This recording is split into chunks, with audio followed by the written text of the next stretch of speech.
there, village voyagers. Welcome back to Musicland Stories, the origin point for all music and adventure stories in the known universe, and some of the unknown ones. And we're here at the Musicland Concert Hall.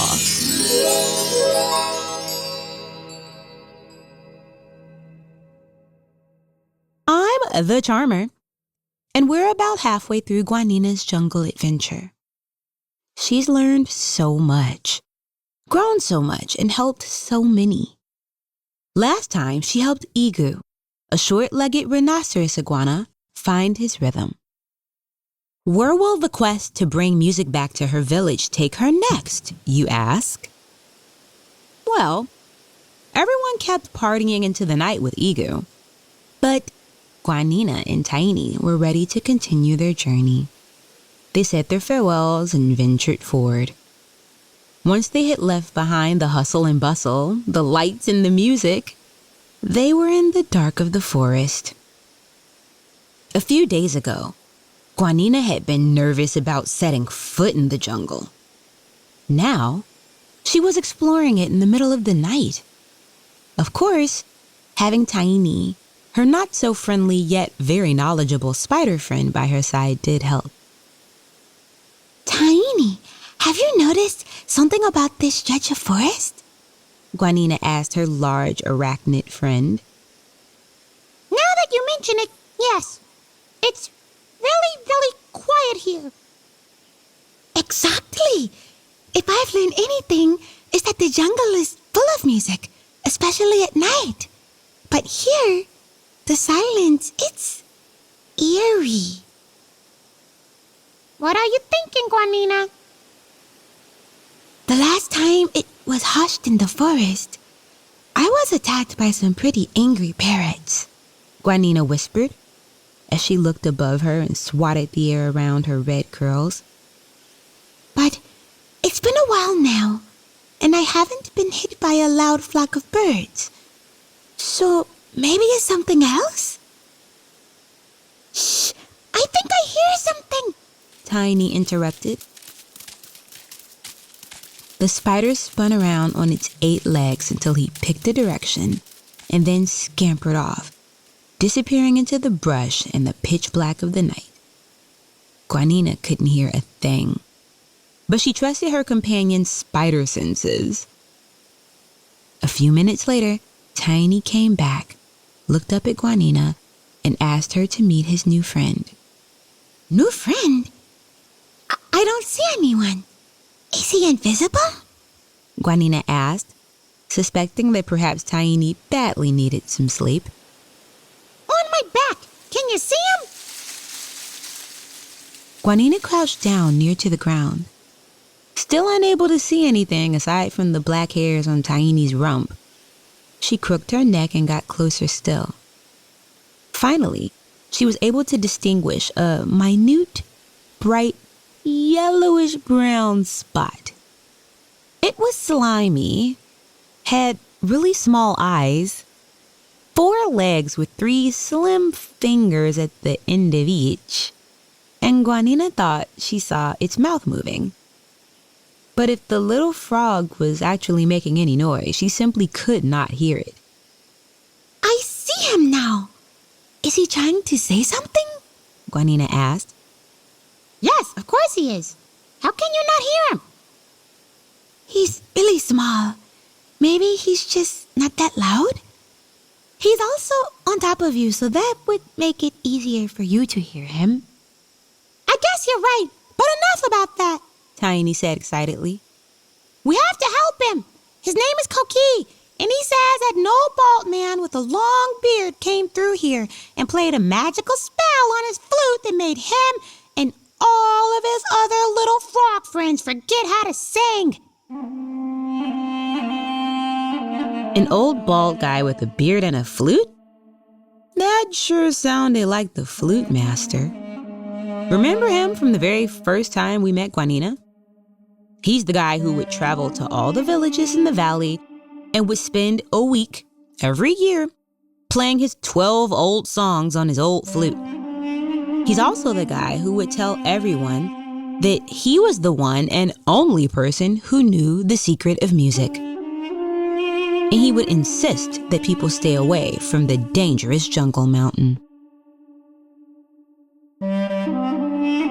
Guanina hadn't given the Flutemaster much thought since she had started her quest. But now that this strange little frog had told her about the forgetting spell, she started asking questions.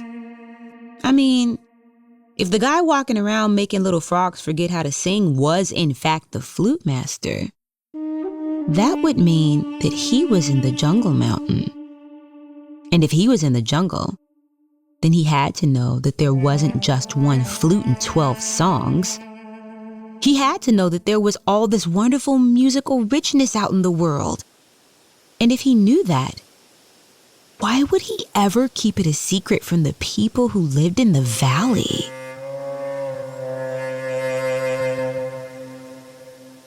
Coquís, we will help you remember your songs, Guanina exclaimed. And I'm going to figure out if the Flutemaster is the one behind this, she thought to herself. The little frog started moving his mouth again. Guanina couldn't make out a single word. Tainy, you'll have to fill me in whenever he talks. He says he's thankful for any help we can offer him, Tainy explained. You're most welcome, Guanina said, beaming a big smile down at the nearly invisible little frog. Here's the plan. If the spell makes those who hear it forget how to sing, you would have to be within earshot of the flute to actually be affected. The reason this part of the forest is so quiet and the rest so loud is that whoever cast the spell did it here. So, if we get far enough away from this part of the forest, we might find more little frogs like you, and they can teach you how to sing again. Had I told you Guanina is really smart? I sure know how to pick 'em. With their plan in motion, Guanina, Tainy, and Coquís, now quite comfortable traveling on the spider, tried to gain as much distance as possible from where they'd first met the little frog. As they trekked deeper and deeper into the unknown, the sounds of the forest began to gradually return.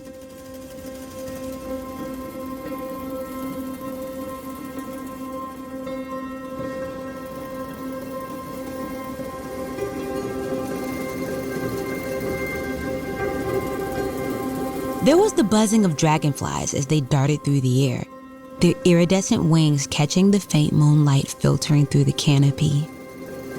Crickets chirped, joining the dragonfly's song, a steady, comforting melody that echoed through the trees. The rustling of leaves underfoot and the occasional creak of tree branches swaying gently in the night breeze added to the symphony. The air was thick with the sweet scent of blooming night flowers, their petals opening to reveal vibrant colors that glowed softly in the dim light. Guanina reached out to touch one, feeling the velvety texture of its petals, and she smiled as a group of fireflies blinked into view, their tiny lights dancing in the air like stars. A distant parrot squawked, its call a deep, resonant note that seemed to reverberate through the very ground beneath their feet. Frogs began to croak, their voices adding a layer of bass to the forest's nighttime melody. Each sound was distinct, yet blended into a harmonious whole. Well, this seems as loud a part of the forest as any. Tainy, I think you and Coquís should take a look around here. Tainy, with Coquís on his back, skittered away through the underbrush. Their first thought was to follow the deep, throaty croaks that filled the air. Guanina tagged along close behind.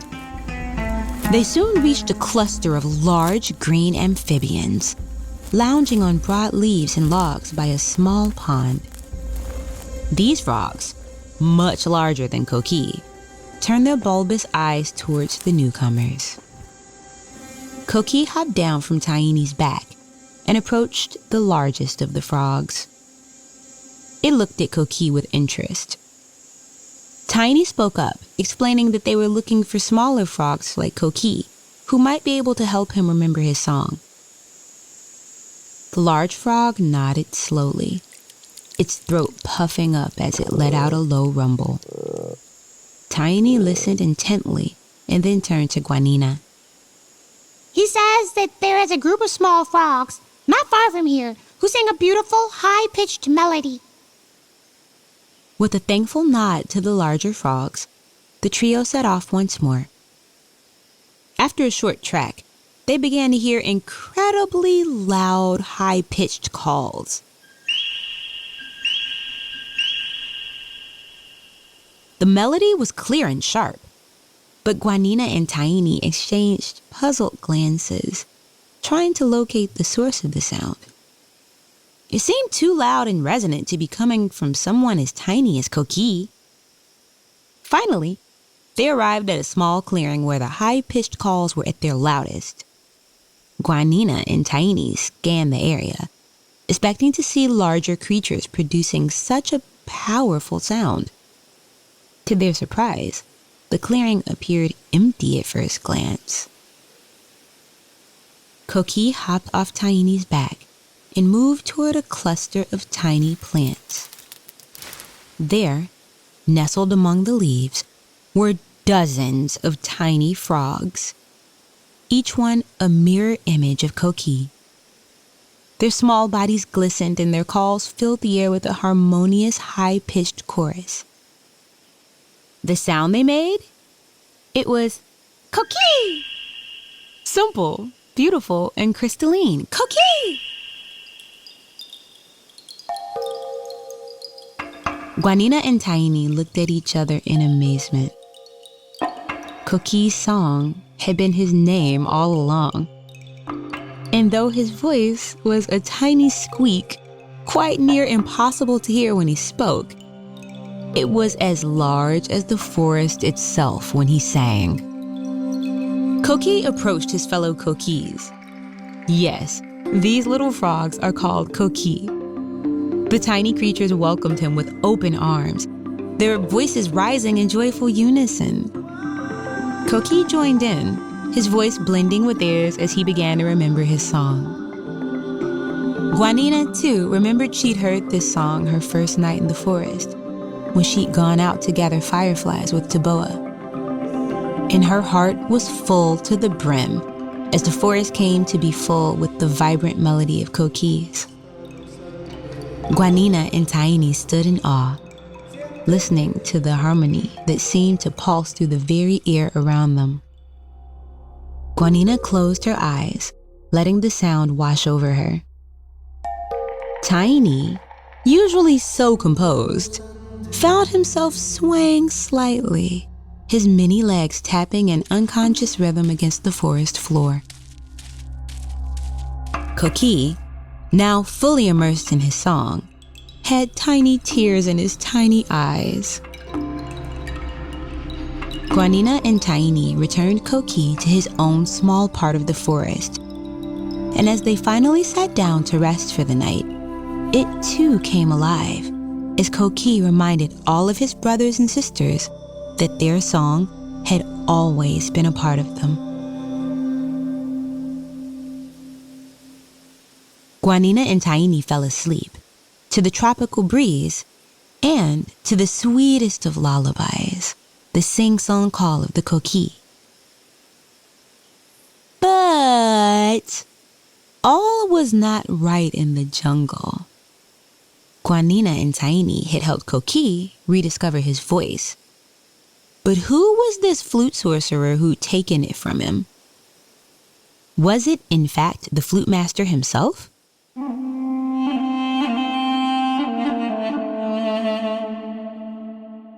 What do you think? Will you help Guanina find out? I know I will. So keep listening as we unravel this mystery and continue our adventure together with Guanina on her magical musical quest. Until next time, Charmer out!